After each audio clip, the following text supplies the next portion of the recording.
pelamen había la imagen de un cuervo. Se acercaban lenta, sigilosamente hacia la población. Cuando desembarcaron aquellos, la destrucción cayó sobre Lindisfarne.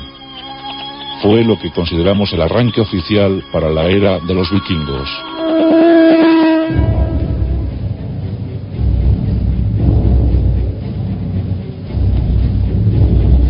Pero ¿quiénes eran estos vikingos? Ellos así se llamaban vikingos a sí mismos. Los habitantes de la bahía, los habitantes de los fiordos. En las poblaciones escandinavas de Noruega, Suecia y Dinamarca.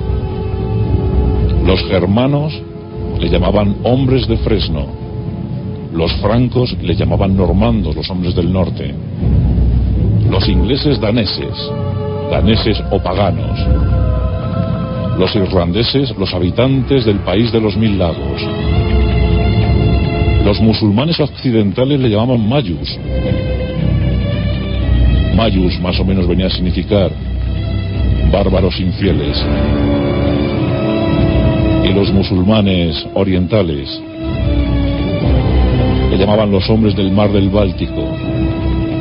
Y también los esclavos les conocían. Le llamaban rus, remeros. Ese nombre daría sentido a toda una nación, los rusos. Pero ellos se llamaban vikingos a sí mismos.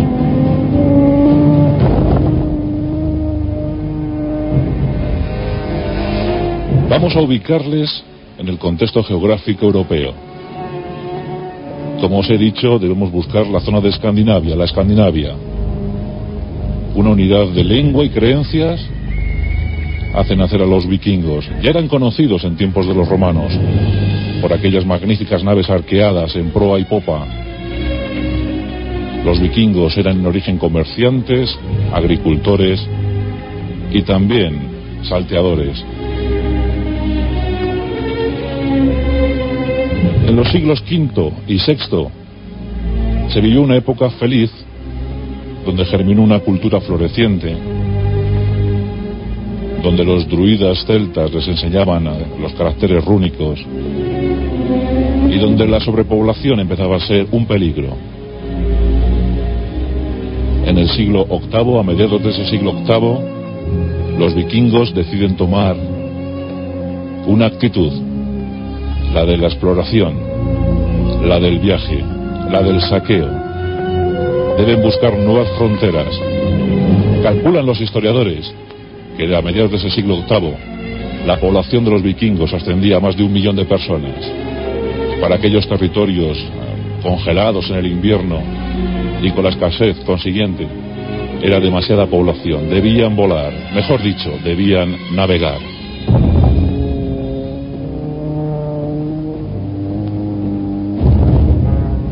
Eso lo consiguieron gracias a la versatilidad, a la agilidad de sus grandes naves, los Drakkar, llamados así por el mascarón de la proa, cuya imagen representaba la de un dragón.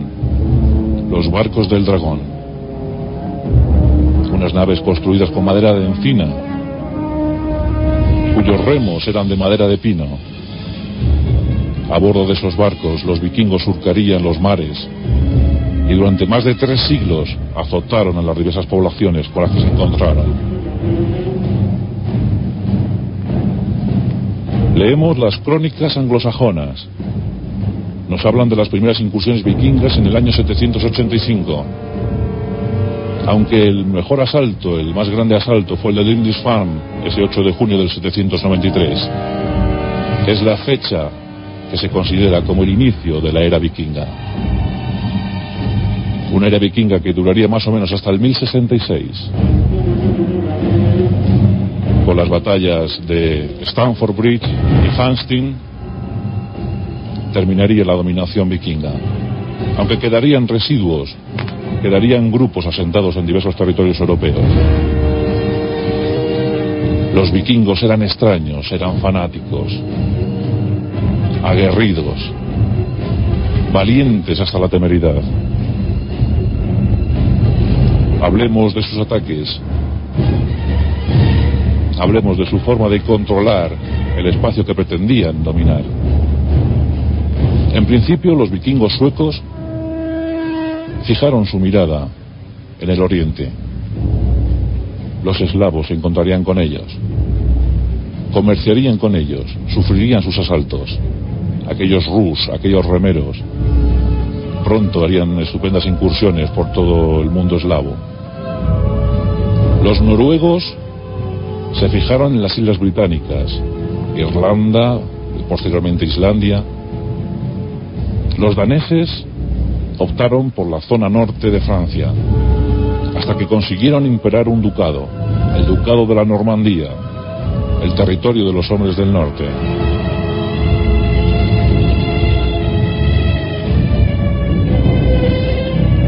Innumerables mitos y leyendas recogidos en las sagas nórdicas, esas sagas escritas en los siglos XII y XIV. Las crónicas anglosajonas también nos legaron bastante conocimiento sobre el ataque de aquellos paganos, aquellos daneses. El Elver era el libro sagrado de los islandeses, un libro donde se compendiaban refranes e historias sobre el panteón mitológico vikingo. Eran fuertes, muy fuertes, quizá llevados por el fanatismo de su religión, una religión pesimista, una religión en la que nadie iba a vencer, en la que el fin estaba próximo. El fin de un vikingo era el de resistir al empuje de los gigantes hasta el día del juicio final, el día del Ragnarok. Como os he dicho, aquellas primeras incursiones del siglo VIII siguieron a las del siglo IX. Los vikingos no cejaron en su empeño. A mediados de este siglo, del IX, asientan por primera vez una invernada en territorio británico y comienzan a exigir tributo a los reyes locales. Estos poco pueden hacer ante el ímpetu guerrero de los vikingos. Los barcos eran formidables. Hacían incursiones remontando los ríos. La escasa quilla de los drácar, si así se lo permitía, podían remontar ríos a favor o contracorriente, podían desembarcar en las playas, hacían lo que querían a su antojo. Los barcos eran pequeños y muy manejables, barcos donde la vida a bordo no era nada cómoda. No existían ni los camarotes ni las bodegas. El vikingo vivía al aire libre, dormía al aire libre, comía al aire libre. Las tripulaciones constaban de 40 o 50 hombres, aunque hemos tenido constancia de barcos más grandes donde había 35 pares de remos. Se agrupaban como manadas de lobos en grupos de 3, 5 barcos, y en las incursiones más potentes se llegó a contabilizar hasta 300. ¿Os imagináis el signo del cuervo surcando los mares del Atlántico? Eran temibles. Se ha dicho que los vikingos utilizaban cascos con cuernos, nada más lejos de la realidad. Si hemos averiguado que algún jefe guerrero, algún rey, llegó a utilizar un casco con cuernos en algún ceremonial, en alguna batalla, pero nada más. Los guerreros utilizaban cascos cónicos de piel o de metal, con una protección nasal. Cota de malla, los más ricos, chaqueta de piel, los más, y sus armas invencibles, las hachas de guerra. Aunque habían entrado en desuso, los vikingos las volvieron a poner de moda.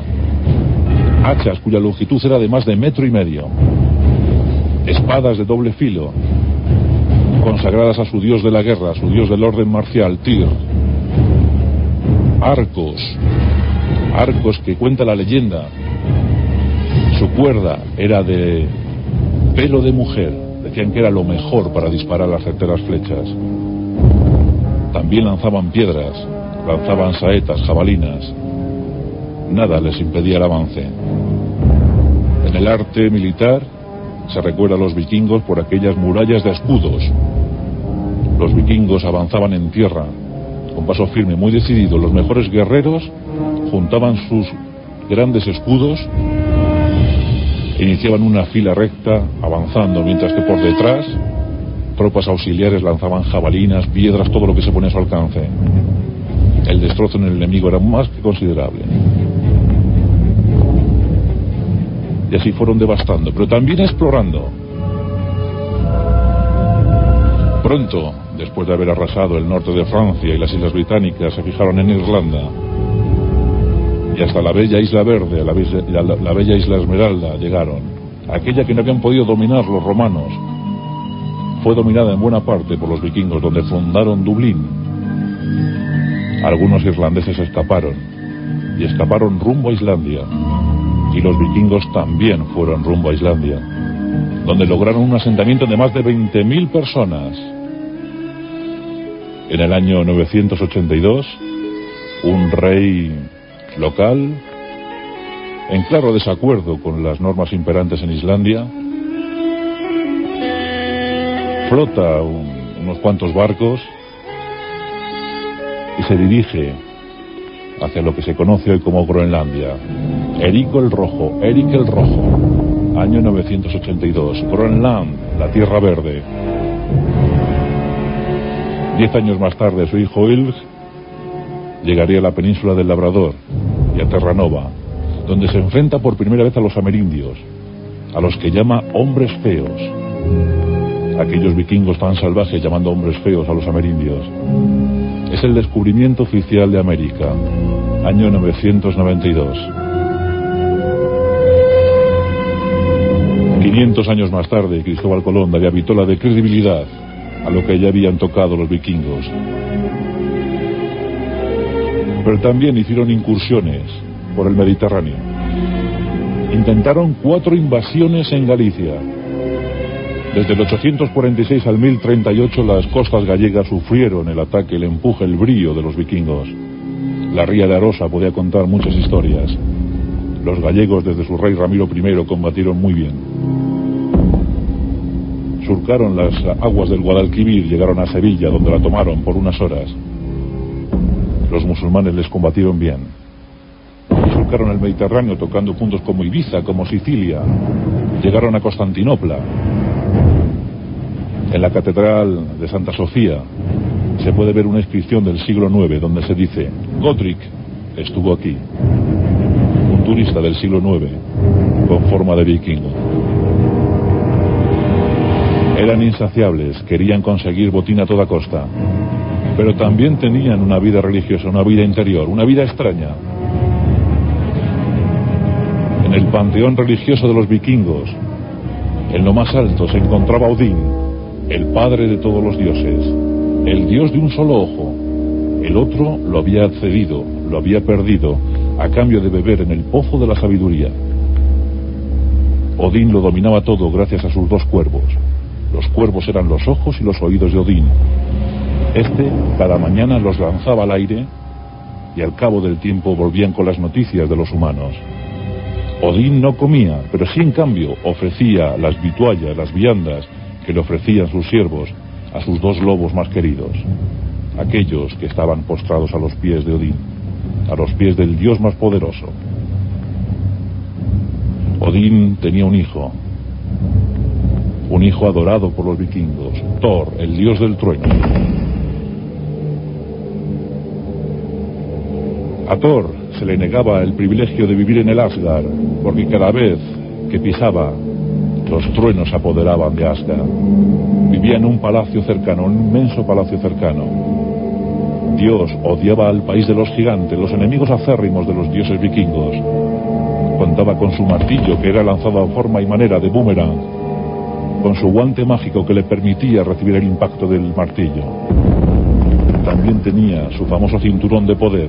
Cuando éste se lo ceñía, el poder de Thor se aumentaba por momentos. Pero había otros dioses. Estaba Freyr, a lomos de su jabalí de oro. Freyr era un dios muy querido por los vikingos. Era el dios del país imaginario, el dios del país invisible, el dios de los duendes, las hadas, los elfos, pero también era el dios del clima benigno.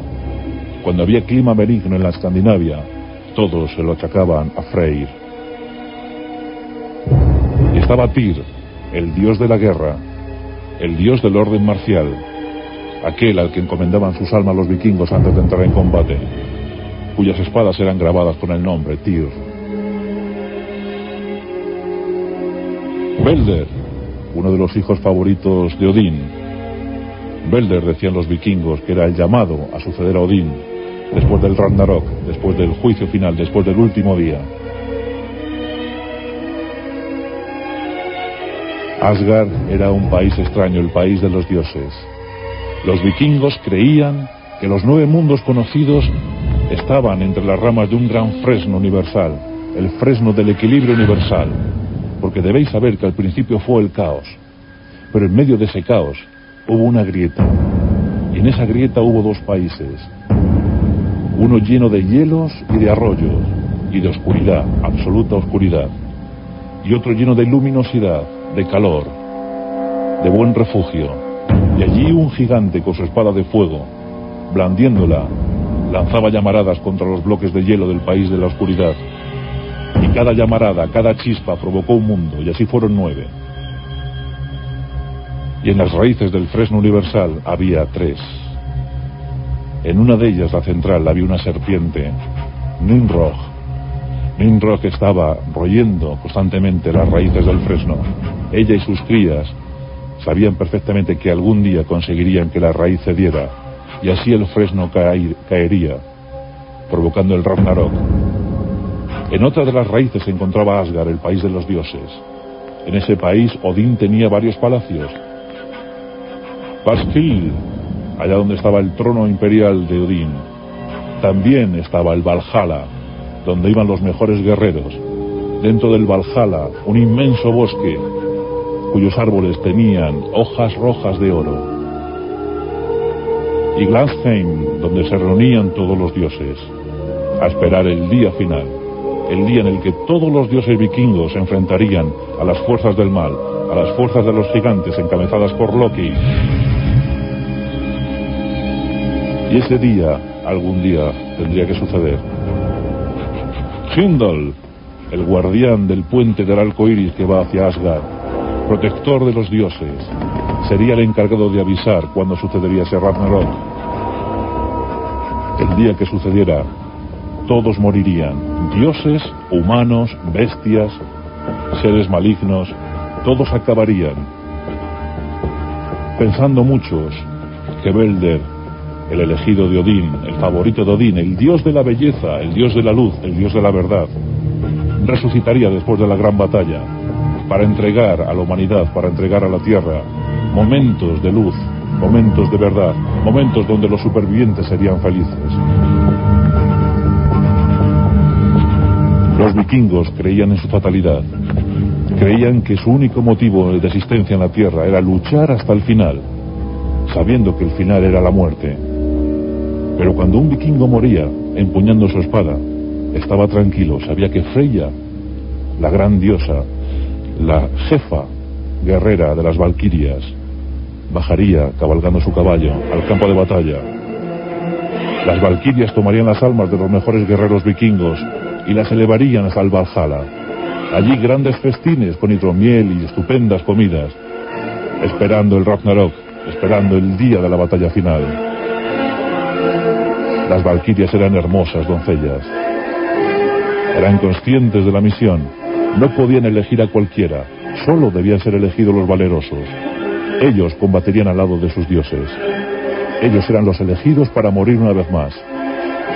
Había otras salas en el Glansheim, salas donde vivían los vikingos no combatientes, ancianos, mujeres, niños, también esperaban el final de alguna manera. Odín era el gran conocedor de los caracteres rúnicos. Runa en antiguo germano significa misterio, enigma. Y Odín conocía esos caracteres. Belder también los conocía. Los druidas transmitieron esos conocimientos a los vikingos. Eran tiempos donde la aventura era lo que primaba, los deseos, el afán de exploración. Los vikingos asolaron Europa durante más de 3 siglos, consiguiendo importantes territorios. Y más o menos la fecha oficial fue la expedición de Harold, cuando pidió a golpe de espada el trono de Inglaterra.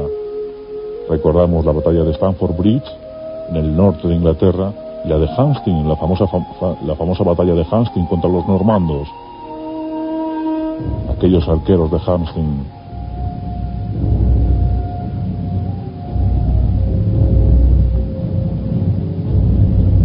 Los increíbles vikingos